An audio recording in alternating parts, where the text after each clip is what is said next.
In this video, I'm going to explain the finite state machine algorithm for string matching. The purpose of this algorithm is to find occurrences of some pattern string within a larger string. The finite state machine algorithm is particularly useful when the pattern we want to match is in the form of a regular expression. For example, the expression b star a, which matches 0 or more b's followed by an a. So this pattern would match a, b, b, a, but not a, a, b.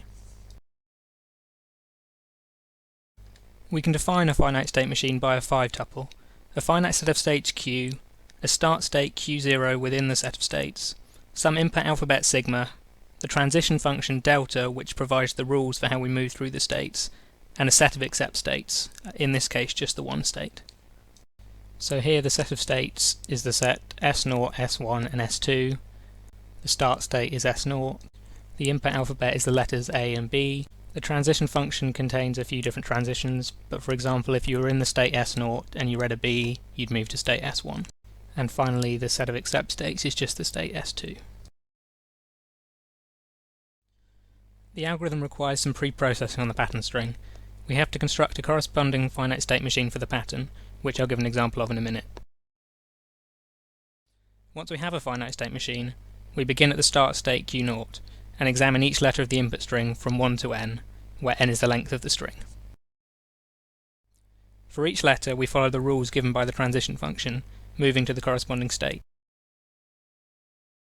If we find ourselves in an accepting state, we output the current position in the string. If we only wanted to find the first occurrence of the pattern, we could terminate the algorithm here, or if we wanted to find every occurrence of the pattern, we continue until we've exhausted the input string. So for an example, let's take the string t as our input string and try to match the pattern a star b, a, b plus. So this pattern matches 0 or more a's, followed by a b, then an a, and then 1 or more b's. The first thing we have to do is make the finite state machine. We start in the start state S0 and look at the start of the pattern string. In this case we have an a star, which means we need to match 0 or more a's. At this point we don't know whether we're at the start of the pattern or not, so if we read an a from the input string we just stay in the start state. If the next letter in the input string is a b, we've already read 0 or more a's, and now we've read a b, so this could be the start of our pattern, and we move to the next state in the finite state machine. So if we're in state S1, we've read 0 or more a's and a b. The next letter in the pattern is an a, so if we read an a from an input string, this could still be part of the pattern, so we'd want to move to the next state. If we'd read a b, we'd know this wasn't part of the pattern, but we've still read 0 a's and a b, so we stay in the same state. Now if we're in state S2, we know we've read 0 or more a's, a b, and then an a. So to match the pattern we next need 1 or more b's. If in state S2 we'd read an a, we'd only match the very start of the pattern, so we'd have to go back to state S0. As 0 or more a's, a b, an a, and then another a no longer matches the pattern string. If we've reached state S3, we've successfully matched the pattern, so we make S3 an accept state. If we read any more b's from the input, we still match the pattern, because b plus means 1 or more b's. If we're in state S3 and we read an a, we've reached the end of the previous pattern, but we could be partway through a new pattern already. We know we've read 0 a's, a b, and now an a, which would put us in state S2, so we add an arrow to S2. We've now reached the end of the pattern, so we're done. Now that we have our finite state machine, we can start running the algorithm on the string t.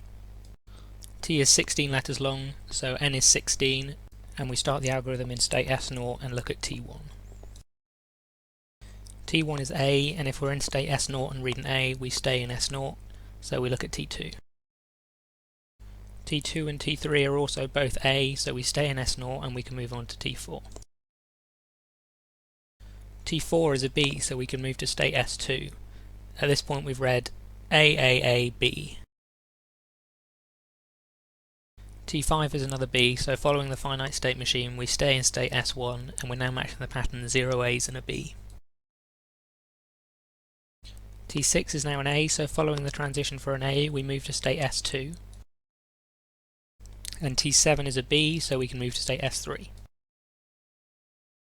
S3 is the accept state for our finite state machine, so following the algorithm we output the value of I at this point, which is 7, but we want to match all occurrences of the pattern, so we keep going.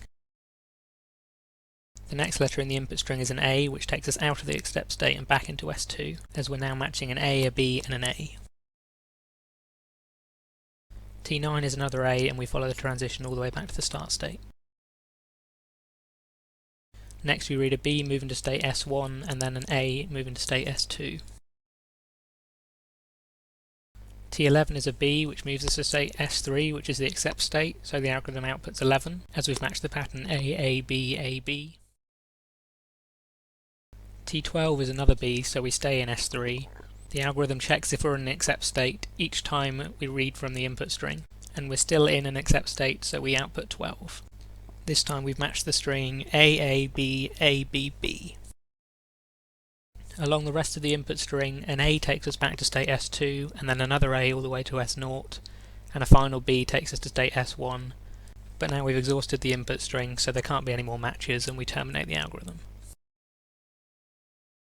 So at the end of the algorithm we're left with output 7, 11 and 12. This tells us that there were matches for the pattern at the 7th, 11th and 12th letters of the input string. If we look at the input string and work backwards from those letters, we can see that at T7 the string BAB matches the pattern. At T11 there are 3 strings which match the pattern: AABAB, ABAB and BAB. These all match because the star and plus operators match multiple letters. The complexity of the finite state machine string matching algorithm is big O of n, where n is the size of the input. This is because the algorithm examines each letter of the input string in turn, carrying out one state transition in constant time each iteration.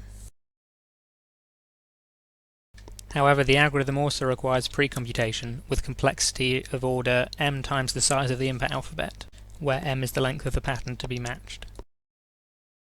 Pre-computation may also need additional memory, which could be a factor when choosing which algorithm to use.